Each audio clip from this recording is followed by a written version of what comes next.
Hi guys, welcome to day 2 of learning Python in 30 days. ఈరోజు concept వచ్చి variables and data types. Variables అంటే ఏంటి? Variables are used to store the data. For example 10 అనేది ఒక data అయితే దాన్ని ఏలోకి స్టోర్ చేసుకున్నాం.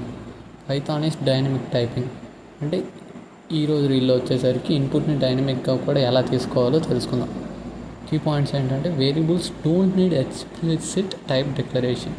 వేరియబుల్స్కి ఇంట్ లేదా ఫ్లోట్ లేదా స్ట్రింగ్ అనే డేటా టైప్స్ని ఇక్కడ మెన్షన్ చేయాల్సిన అవసరం లేదు. డైరెక్ట్గా A=10 అని అసైన్ చేస్తే సరిపోతుంది.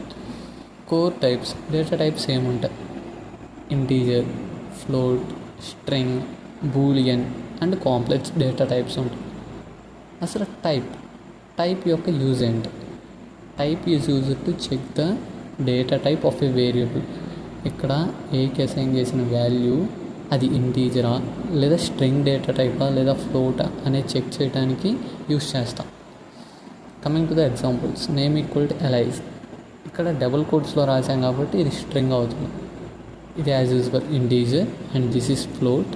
అండ్ ట్రూ ఆర్ ఫాల్స్ అనేవి బూలియన్. పైథాన్లో కేస్ సెన్సిటివ్ అనమాట. ట్రూ అనేది capital T, false capital F ఉండాలి. ఇక పైథాన్లో కామెంట్స్ విషయానికి వస్తే మనం సింగిల్ లైన్ కామెంట్స్కి వచ్చేసరికి హ్యాష్ లేదా ట్రిపుల్ సింగిల్ కొటేషన్స్ వాడతాం. మల్టిపుల్ లైన్కి అయితే స్లాష్ స్టార్ స్టార్ స్లాష్ వాడతాం అన్నమాట. ఇది ఆల్రెడీ డిస్కస్ చేసాం. టైప్ యొక్క యూజ్ ఏంటంటే ఇక్కడ చూడండి, ప్రింట్ టైప్ ఆఫ్ ఏజ్ అనేది మనం డిక్లేర్ చేసాం 25 అని. 25 అనే నెంబర్ యొక్కది డేటా టైప్ ఏంటి అనేది అవుట్పుట్ ఇలా ప్రింట్ అవుతుంది. దాన్ని ప్రింట్ చేయమన్నాం.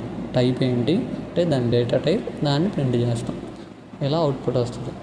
మీరు అడిగిన దానికి ఇంట్ అనేది అవుట్పుట్. ఇలా పైన ఉన్న ప్రతి డేటా టైప్ చాలా important. Integer, float, string, Boolean, complex. That's it for today. Next డేలో మనం ఆపరేటర్స్ అంటే ఏంటో తెలుసుకుందాం. Don't forget to follow.